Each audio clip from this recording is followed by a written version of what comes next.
All right. I am super excited and honored for our next guest here on the Move Happy Movement podcast. Eileen, our last call last week, just connecting, or I should say our first call, it was a really beautiful, just kind of synergy in my life with just everything going on in the world. And, I'm so grateful that you're taking the time today. And just through that connection, I always love to tell my audience, Jennifer, thank you so much if you're listening to this. Thank you so much for making that powerful connection to this woman who has a lot of synergies in my story. And I don't want to tell your whole story, but thank you. Thank you so much. Oh, my pleasure. Thank you very much for having me. I'm very honored, Erin. Thank you. And I love Jennifer. She's fabulous. She's just superwoman. For those that are like listening and watching the show, they're like, what is going on? So we had this phone call. I want to say it was about a week ago, maybe little less than that. And I'm sitting in the parking lot and you're sitting wherever you're sitting, and I'm just like, wow, this lady is such a powerhouse. We met through a LinkedIn connection, just 1 degree away, and you never know what someone's going through. My guest from last week, obviously going through cancer, and we had that synergy in our lives. And I just loved that you're so passionate for our veterans and our first responders, and you're going to talk a little bit about that. But for those that don't know your story and maybe they're not connected to you yet, why don't you tell us a little bit? Let's talk about what Eileen Doyan was as a little girl. Let's start right there. Girl. Oh, that's easy, Erin. I was daddy's little girl. I'll probably cry, tear up. But I definitely was daddy's little girl. I was with my father. I did everything with him, fishing, and he was a contractor. I was always with him in his, the company trucks and the whole thing. So yeah, I had a great childhood. Well, that's beautiful. And when you went through school, and let's say about high school age, what was Eileen like? High school, junior high, middle school? A lot happened. And I will tell you that my father had a business, his own contracting roofing business. And he did file for bankruptcy, back in their late 60s. We lost everything. And that was a learning lesson. Pain is a gift. You learn later on all these things. And one other quick story, when I was in 5th grade, we used to rent a camp every year at a lake in upstate New York. And it was the last day we were there, and my mother was lighting a fire in the fireplace just to kind of take the chill off. And she lit it with a can of lighter fuel, which she never should have done. And a spark came back and blew the can up, and she went up in fire. And I was right next to my mother, and nothing happened to me. And my mother survived, but she had, she was burnt very severely. So, and I was kind of shoved off to my aunt and my uncle, who had a daughter at that time, because they think that was the best thing for you, to be with a stable family, while my parents were going through that. So I learned to survive. I learned to be alone a lot, and I just learned to take care of myself. And so those lessons, but you don't really realize those lessons, Erin, until later on in life, and then you figure out why that happened to you and what lessons you learned from that. So high school, I partied a lot. I loved having a good time, and had a great high school thing. Decided not to go to college. I worked 2 jobs. I worked from 8 in the morning till like 10 at night, so I could save money and get out on my own. And that's what I did. Wow.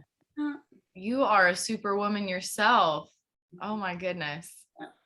So all right. So you worked, you hustled. And one thing that really stood out to me that I was like, yes, wait. I'm reading your bio and on LinkedIn, and we're chatting, and I'm like, wait. You wrote 9 books? I did. What age was the first book? And what's, if there's missing links between, then feel free to fill in. Great question. My mom and my brother actually died within a year apart back in the early 80s. And so at that time, I never really mourned their deaths, if you will. And very close to my dad. My dad did die of lung cancer back in 2011. And it was horrific for any of you that have gone through that with someone that you love. You know, the most important person and the person you love the most in the whole world, you know, dies in front of you. Yeah. And you know, I was with him till the end, and you know, that's my hand that I was dealt, that I had to play. And after he died, I knew I was in bad shape, rough shape. And so I had to do a healing. I knew that I was bad and I had to do something. I was smart enough to know that. So anyways, long story short, I Googled search and they said to write a journal. And I said, okay, after 2 weeks, I got tired of that. And this is okay. Fair enough. Yeah, so I decided to write a book. My dad was a Marine. He served, his boots hit Iwo Jima when he was 17 years young, you know, as we are on the anniversary date of Pearl Harbor today. So I never thanked my father for his service, which I never knew he was in Iwo Jima and really what he did until like 3 months before he died. Cause you know, you go through all their personal things and stuff like that. Yeah. So anyways, long story short, I decided to write a book about my father, doing a tribute to him in the service. And I didn't want to do it just about him because no one was going to read it but myself and my husband. So I said, you know, if I felt like that, there had to be other women that felt that way about their fathers. So I reached out to all my high school friends because our dads were all about the same age. And so I put a book together, Dedication Dads and Daughters, and it was a common thread, a tribute, but I had people that participated and wrote a story in my book. So I said to Danny, you know, I really think that I have something here. And I decided to do a book series, had to name the book series very quickly, and decided to do Unforgettable Faces and Stories because it was a large umbrella, very vanilla, and I could do whatever I wanted. Well, to a certain extent. So thus I started, and I did 8 books that way with a common thread. And I wrote in all of them except for the last one. The last one I did, Erin, was Patriots of Courage, Tributes to First Responders. And the people that I met, I'm very LinkedIn oriented. I love LinkedIn. It's a great tool. Yeah. So many great people like yourself and Jennifer. It was a great healing for myself and for other people, and just to get into that whole patriot and first responder world. Yeah, it's incredible, Erin. It really is incredible. And so that was released in 2018, and I was pretty much doing a book a year, and my husband was diagnosed with prostate cancer. Just has not stopped for you. Life. And so my book had come out, I think in September. He was diagnosed in early 2019. So I said, well, I'm going to take some time off, spend some time with him, because he had decided when he found out he had prostate cancer to bring a premixed cocktail drink to market. Because, you know, I think when you find out you have cancer, you know, you think, oh my God, what should I do with, you know, what have I wanted to do with my life that I haven't done? Yeah. And he used to do Christmas presents with this drink he met, and everyone kept telling him to bring it to market. So he finally did. So I said, oh, gee, okay, I'll help you with the social media. You know, to go, because I don't know where I want to go. And until I find it. So in 2019 was going by, and I had this woman, her name is Christy Gardner. She's a retired sergeant, double amputee. And she wrote about her service dog in one of my books, Pet Tales, back in 2014. And she plays sled hockey. So Danny and I, we live in New Hampshire, and Mass and Maine are very close together. So we would go to a couple of her games when they were in the area, and we stayed in touch because she's from where my husband's from. Anyways, she was telling us, her story was that her dog saved her life, basically, because she did come from, she did think about suicide, and her dog actually saved her from doing that because she had something to partner with and to forward in her life. And she decided she wanted to train dogs to help other veterans and first responders. So you can kind of see how the cloth is weaving. So I was going through my Facebook feed one night and I saw this. We have something here, Steve Hartman, and he does a segment called On the Road. I don't know if you're familiar with him or not, but all of a sudden I saw Christy's name and I said, oh my God, what is this? So I listened to the segment and it was about 3 minutes long, and Christy had gone to a breeder and saw this puppy that was born deformed with a front paw. And of course, breeder can't sell a deformed puppy, so they didn't know what the fate of the puppy was going to be. And Christy's like, well, my mom didn't euthanize me, you know. So she says, I want to take the puppy and I want to train him to be a therapy dog. Aww. And that's what she did. So I cried and I cried and I cried when I read this story, and every time I see it, I cry. And how can you not love veterans and puppies, right? Right. So perfect. So I said to Danny, I said, okay, I'm going to write a children's book. Never did a children's book in my life. Never even thought about doing one. And he says, oh, okay. I have 100%, 150% for my husband. So I called Christy and I said, hey, Christy, I saw your segment on Steve Hartman. I'd love to do a children's book about you and Lucky and Moxie. Are you okay with that? She says, yeah, sure. No, yeah, that'd be great. I love that. I hung up and I said, oh my God, what did I just do? What am I doing? What did I just do? I have no clue. But you know what, Erin, you learn, you figure it out. Yes, you do. Oh, so this is my book. Yay. Lucky little guy, big mission. And it has all these cute little puppies on the back and whatever. Okay, so those listening right now to the podcast need to hop on YouTube to check out this image, this beautiful book cover. It is beautiful. I can tell you put a lot of time in that. So my illustrator is local. The whole book was done in New England, which I'm very proud of.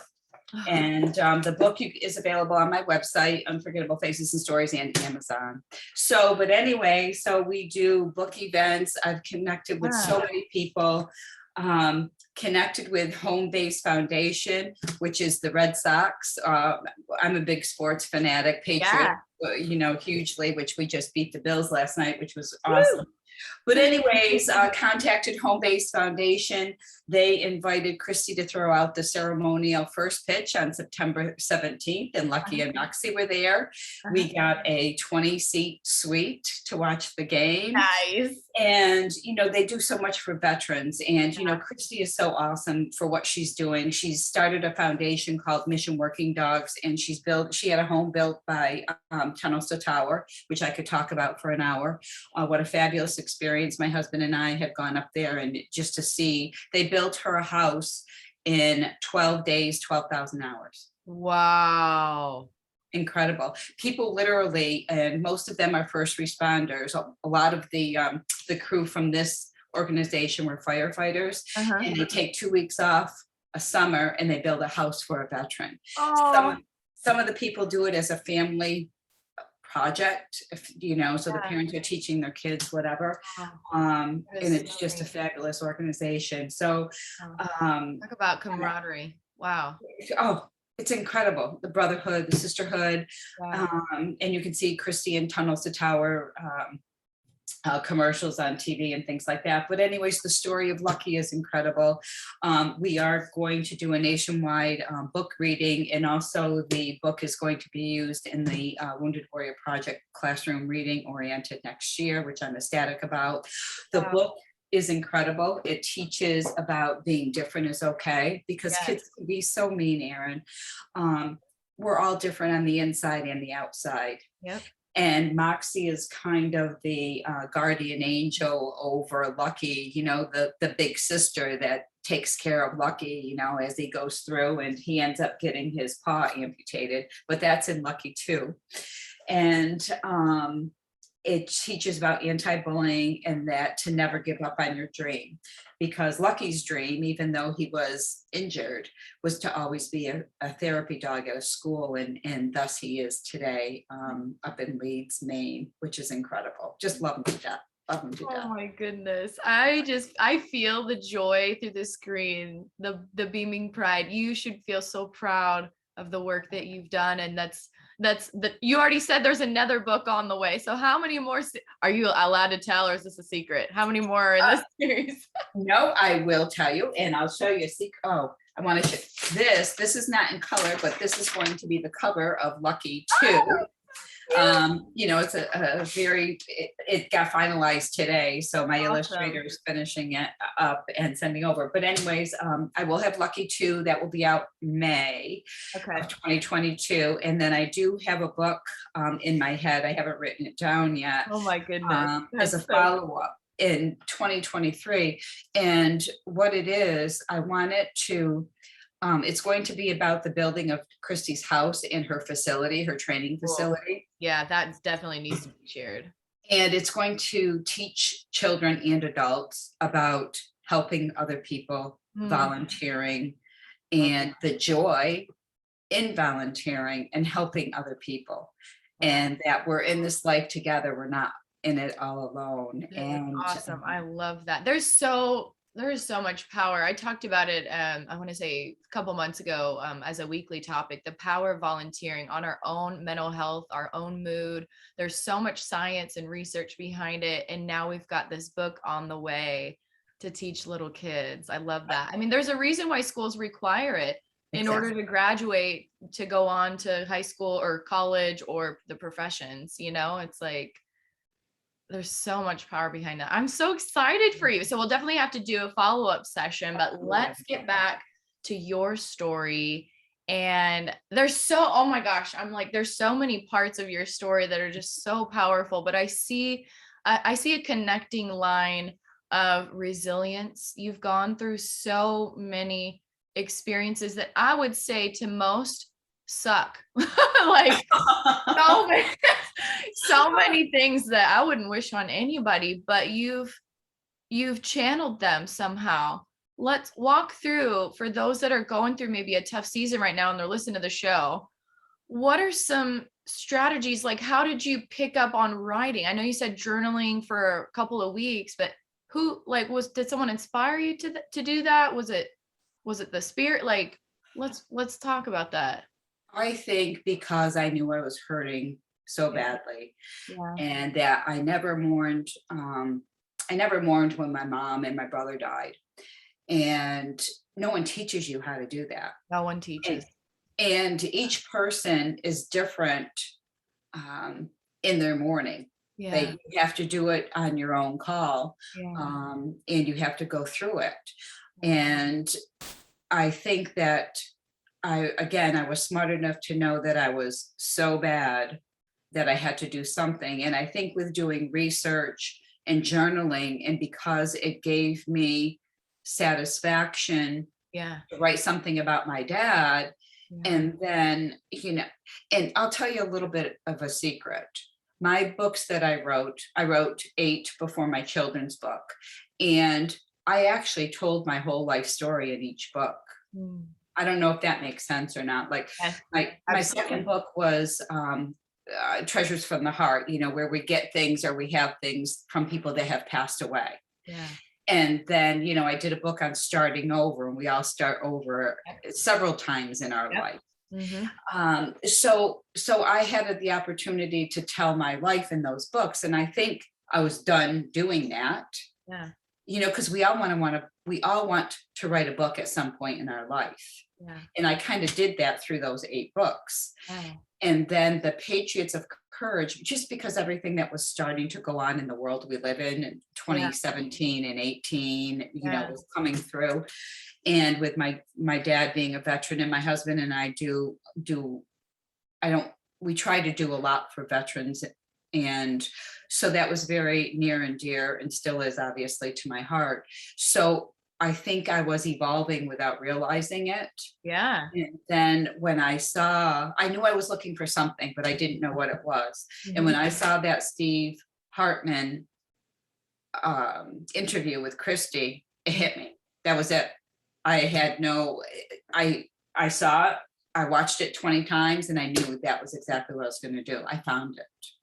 But sometimes you have to be looking to find it. You have to know that you're looking for something.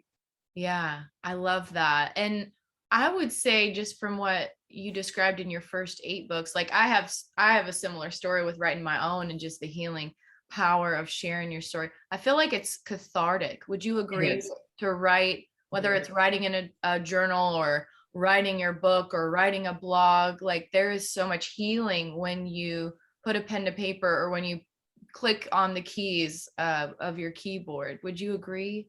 I would agree. And if you think about Facebook, Erin, that's what people do. People Yep. go on Facebook and they tell people what they did for the weekend or what they did for the week, Yep. or a little part of their life, because we as people like to communicate that and write. Yeah. So And true. people are able to do that in little quick short notes. I love that. That's beautiful. I'm glad that you found your thing. And I feel like the first 8 books were like the launch pad They were. to your designed purpose, which is now focused on helping others, because you probably healed through that journey. And now you're like, okay, what's next? And now you're focused on that next level challenge for yourself. I totally agree. Not agree, but I want to say, when you said the challenge of writing, I didn't know what I was getting myself into. I was like, yes, that was this whole podcast and vlog. Like I had never interviewed anybody. I was super introverted and teacher. I didn't want to talk to any adults when I first was starting out. And I'm like, all right, well, something within me tells me that I need to take that next step. So walk us through, which is our second pillar of Move Happy, community and connecting with others. What, because obviously you had to have some sort of confidence within you first before reaching out to Christy. What are some things, or maybe it's easy for you to connect with others. I don't know. But what are some things that you've learned as far as connecting, collaborating, for either business or, just in general for your mental health with others? Great question. I've always felt comfortable speaking with people, just from my career, if you Okay. will.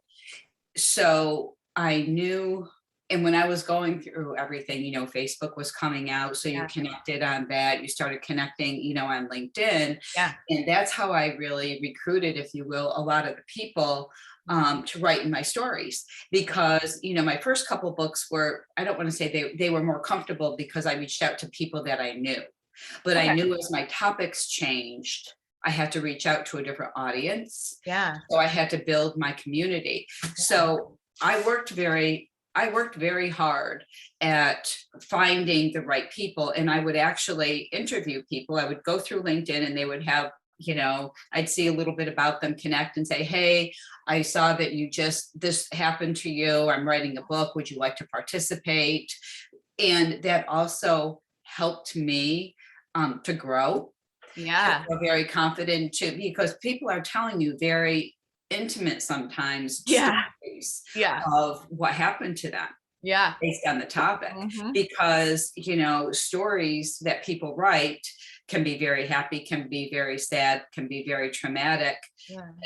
or have all these feelings all wrapped up into one. So, I started reaching out to people, and then most of the people that wrote in my books after like 3 and up to 8, I didn't know until I met them and I started getting a lot of referrals.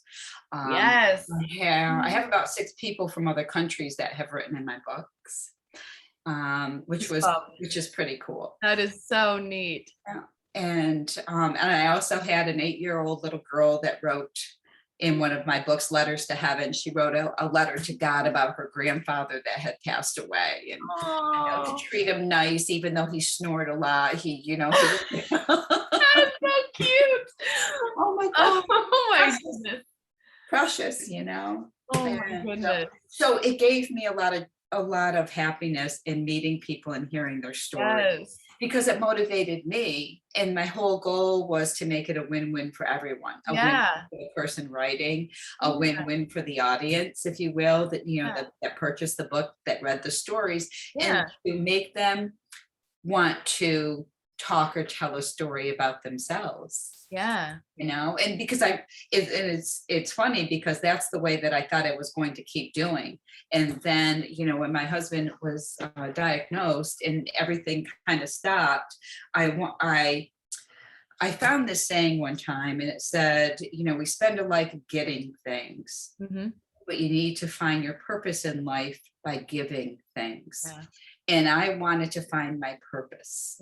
And I have found my purpose. That's what I strive to do.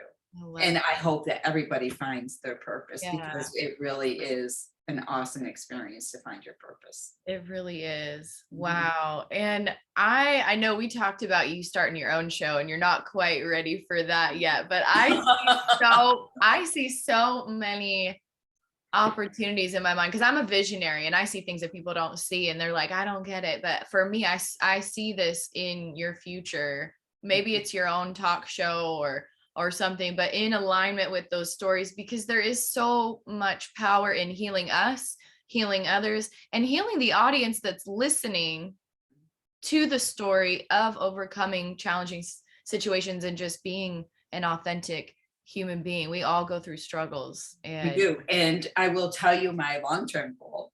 I love it. Is I want Lucky will be an animated film. Yes. And I've already started reaching out to people, because I just, the story and the life lessons behind this book are just incredible. They are just, I always tell people the book is for people between 2 and 92. Wow. And it's just incredible, the life lessons that it teaches you in the pages. If someone told me I was going to write a children's book 3 years ago or 4 years ago, I would have said, no way, I'm not writing a children's book. Right. And then just everything, I so believe in the book. I so believe and love Christy immensely for what she does. I mean, Christy, she's double amputee. She plays sled hockey, and what that is the injured veterans, you go in a bucket on the ice with one blade, and you get out on the ice and you have these poles and you play ice hockey, and they play. Wow. She is wow. She came in third in the world in shot puck for the Paralympics. So she didn't make it to go to Tokyo because you have to be in the 1 and 2. Wow. But she was the backup. And she is so inspirational. And third in the world. Wow. Yeah, we need people to be inspirational. Yes, we do. To all of us, because we all need to be inspired. I love that. And let's go back to you. You're so focused on others. I love it. It's so beautiful. So this animation book, y'all heard it. Y'all heard it first. Is this the first? No, this isn't the first interview. Have you shared it on any other show? Not to be prideful, but I'm gonna I will tell you, since the book came out, that has been my goal. So have you told anyone though? I mean, like on a recorded thing? I don't know if recording, I have to be honest, I don't know, but I say it to people. Lucky will be an animated film. Lucky will be an animated film. We just established history, people. On a recorded line here. Or a recorded I will tell you first that I haven't told anybody except for my husband, that Lucky needs to be a balloon in the Macy's Day Parade. Why not? Because I think that kids need to see someone that's different. And I think that people need to see a dedication for veterans and for dogs. Yes, I love that. And my alarm was going off for our scheduled interview that I was off by an hour. So sorry. So apparently my alarm was set, but just the wrong time zone. Oh, that's okay. That's okay. I love that vision of Macy's. I love the animation. So a random connection I actually had in, what year was this? I think it was in 2019 when I first connected with her. She is an animator who, I'm sure she's graduated now. She was on the podcast a couple months ago. Met her through happenstance, and she was actually studying under one of the original animators from Disney. Awesome. And she's very well connected to, he mentored her because of her talent and skills. But also being a younger person, she's very good on the hipster tech stuff because he was old school, like pencil, like the original animation is a very different field, I guess. It's not in my wheelhouse, but just listening to her share the history and the stages of it and whatnot. And she was able to help him with the newer tech of it and whatnot. But we'll talk after the show about that, because I love my dream is to help empower people to reach their potential dreams, to live the life that they're really passionate about. And when I had that clarity moment back in 2018, all of a sudden, and I'm gonna say religiously, because I love God, I believe that God really, for me, and whatever your faith system is that you're listening to this show is, I believe that when I got clear on my end goal of my mission to help end depression and suicidal ideations globally, that all of a sudden, all these people that had all of these dreams that were wanting to take it to the next level, God was connecting me to them. And you're one of those powerhouse stories, and I see that in your future. I really do. And it's not that far away to have this turned into an animated movie. I truly believe that. And I talk about it all the time. I think it's important for us as people to, like you said, you're a visionary. I think, you know, we have to say things to it. And I know it will be. And I'm so excited. I'm excited for you. I'm excited for you. So what we have right now is your book is available right now. People can purchase it, correct? They can. Awesome. You can go onto my website, and it's a little bit long, unforgettablefacesandsstories.com. And you can purchase my book there. Proceeds go to Christy's mission Working Dogs. And I have t-shirts, lucky t-shirts on there as well. I would have pulled one out. I didn't know we were visual, but we have lucky, like anti-bullying and never give up. We'll do it on your post when we announce the show. If you have a photo of it. Oh, I do. Of course I have. Yes, I do.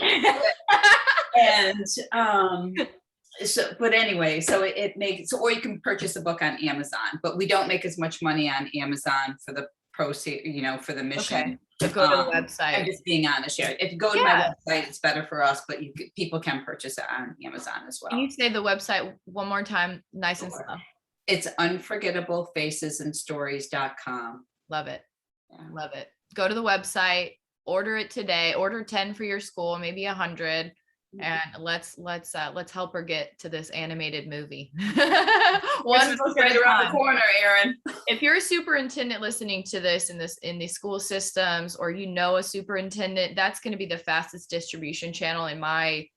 There might be other people that make decisions as well, but that's going to be the head that controls all the principals, that makes all the decisions for a district. So connect her to the superintendents, and let's get her book spread, not just in the US, but all over the world, because you have stories from 6 different countries that need to be shared. I love that. So cool. You're such a superwoman. Just I really believe you've got a gift. You leaned into your strength, and the world is just opening up of possibilities for you. For those that are wanting this for themselves, whether they're an aspiring author, or whether they're, a dancer or an artist, or maybe a builder like your dad, what are some words of advice you could give to them? Words of wisdom. Do it now, because if not now, when? Yeah. And you can't put off today, and do tomorrow. And that from your own experiences. Yep. And, my husband was diagnosed with lymphoma last year, and, we were going through the COVID, of course, the book's supposed to be coming out. We find out, he's doing chemo through all this COVID stuff. And it was crazy, but you just follow the motions, and you follow the motions and you work through it. Yeah. And I am so proud of him, because he brought his cocktail drink to the market while all this was happening. Wow. Going through chemo. Wow. So, so you have to have a vision. Yeah. You have to go after something. And again, if not now, then when? And choose wisely whom you share your home with and who you choose to marry or, partner with romantically, because you both, it sounds like, are inspiring and sharpening each other's swords, if you will. You're keeping each I other think that's what it's accountable. all about. Yeah. Whether it's a marriage or whether it's friendship, Yep. you have to care. You Yeah. have to, give 150% all the time. And you have to think not of yourself. You have to always be thinking of the other person. I mean, my husband and I have been married 40 years next year. I love that. And Congratulations. That's, yeah, thank you. I aspire for But, that one day. but not only in a marriage, with friendships, or Erin, even people that you connect with on LinkedIn. I will tell you the story real quick. I used to be a recruiter. I used to recruit people Okay. for jobs, did it for like 20 years. Mhm. And we brought in this woman, and she was a top-notch consultant, very sharp, very skilled, loved her dearly. Yeah. And she lived close by, and we always kind of kept in touch. Yeah. And connected through LinkedIn, and she Yeah. ended up writing a story about her son in one of my books. Mhm. And so she got in touch with me and asked me, hey, let's do a phone call. We haven't chatted in a while. I said, okay. So we got on the phone, and she's been very successful in her career. And now she wants to do something to give back. Mhm. She's done all the getting, Yeah. and now she's on the giving part. And she has decided to help veterans transition from service to the real world, whether write a resume, sharpen their skills, or whatever. So she reached out to me, and so I've connected her with a couple of people because I care. Yeah. And she connected with me because you have to, you had talked about community before, and Yep. networking with Yep. people. And you can have 5,000 people that you're connected with on LinkedIn, but you have to care, and you have to network, and you have to help people, Yeah. because other than that, the 5,000 people don't mean squat. Exactly. You have to hop on a call and actually do a 15-minute, coffee Zoom chat to really get to know the person, to start to get to know your connections. I mean, the friends and the people I have met, just like you, I'm sure, have just been incredible. And Yeah. where else could you have met these people? Yeah. Many of which, when I had my home broken into and all my technologies were compromised, many were the connections that I met through my social network, because I didn't have any family close by. Yeah. And that's why I have my concert series, to say thank you to all of the men and women that helped keep me safe. Yeah. And the local authorities Right. didn't really care during the pandemic. I mean, they did, but they had so much going on, and their stress levels were probably way past the peak of everything. I'm so grateful for the people that volunteered during their, it was like their 2-week thing, building the home in 12,000 hours, like 2 months off the grid, 24/7 protection. Yeah. We live in the best country in the world. Well, we do, absolutely. And I think that last year was a learning experience, and I think a lot of good things came out of it. Absolutely. But I think that's part of life anyways. You Yeah. always learn something, and good things come out of Yeah. sucky situations. Yeah. So let's go back to this 40-year thing, because that's such a powerful statement for anyone that's married now or aspiring to be married. Maybe they're in college or high school, and they're dreaming of being married one day. 40 years is a long time, or 39, almost 40. Mm-hmm. Let's talk about, is it okay to talk about how y'all met? Oh, sure. I met him at a bar. Well, it's funny. What I moved around in my career, and the company I worked for moved me to Maine, and my Danny's sister worked for me, and she said, hey, do you want to go? I just moved to Maine and didn't know anybody. Yeah. And she said, hey, we're all going out to this bar, blah, blah, blah. Do you want to meet us there? And there was probably, I don't know, about 20 people. So I walked in, and everyone's sitting down, and there were not any more seats. So I sat at the bar. And I had a drink, and you know, Danny came over and said, "Hey, I'm Donna's brother, blah, blah, blah." And I'll tell you a funny story. I said to him, "Oh, well, what are you drinking? I'll buy you a drink." Well, he almost keeled over. You know, 'cause I'm originally from upstate New York, not the city, but upstate, you know, Saratoga area. And, you know, I guess women at that time in Maine just didn't say that to guys. Well, and he's like, "Oh, okay, I think I'll hang around." And and we're total opposites, total opposites, which is good and bad at the same time. That's what attracts you, and that's what, you know. And you know what? We just made it through.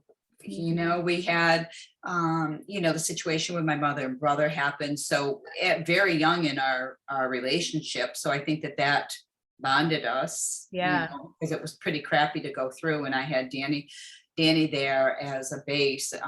You know, I drank very heavily, and, you know, after all that happened, and just try to figure out life and what to do. But anyway, so, you know, we just did that. We went through a lot of hardships when the 80s hit, and, you know, all that, but we always, you know what, we always knew we could count on each other and nobody else.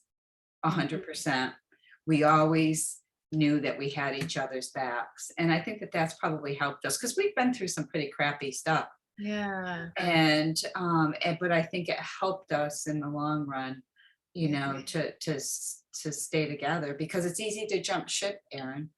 And a lot of people do jump ship, and they figure that's the best thing for them.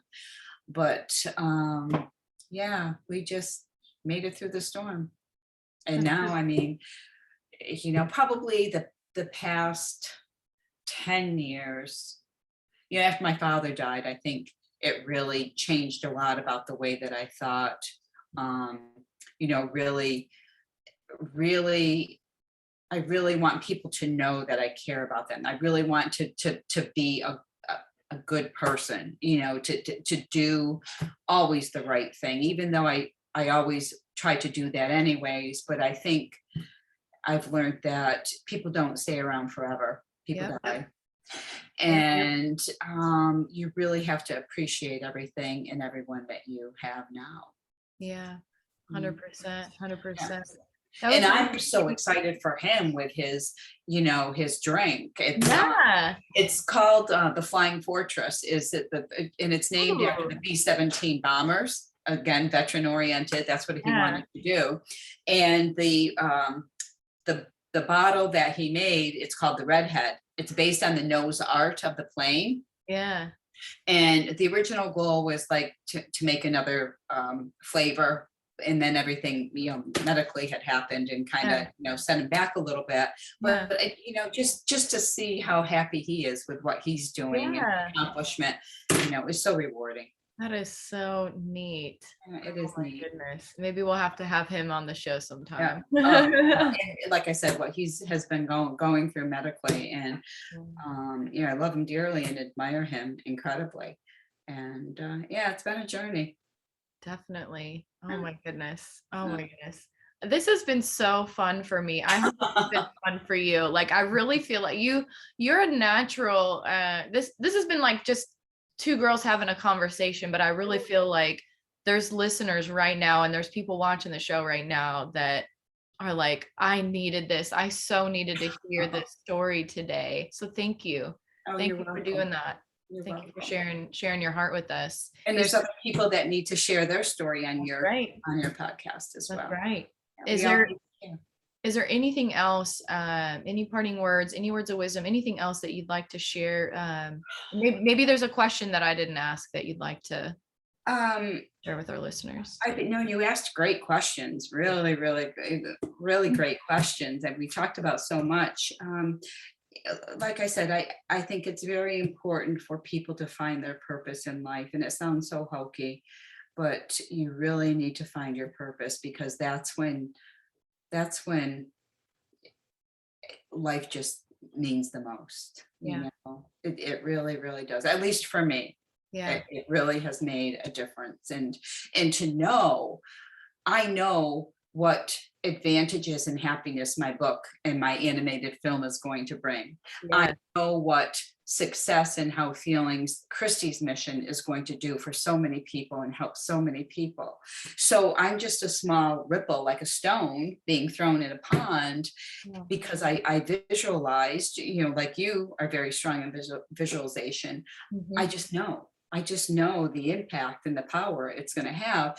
But each person has some type of a thought that they want to do as well. Yeah. And again, do it now, because if not now, do it when? now. Yep. That's We are the not best guaranteed advice. tomorrow. Yep. And you know what? You're not gonna, I'm sure your very first podcast, I shouldn't say this, my very first book, there's so many things I could have done differently. And I called it a blog.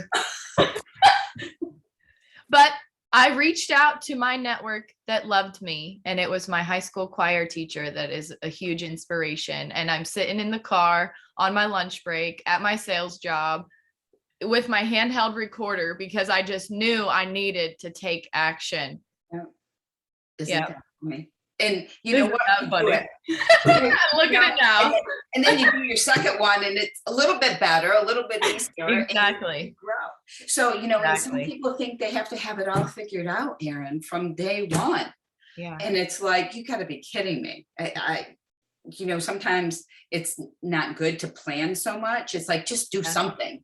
Just do something. Yep. I love that. Figure it out. Great words of wisdom. You guys heard it first here. The animated show's coming out soon, so we'll have you back for a follow-up sesh when your next book is out. And I'll let you know. I love it. It's so freaking fun. Oh my goodness. Yeah, very much so. Very much so.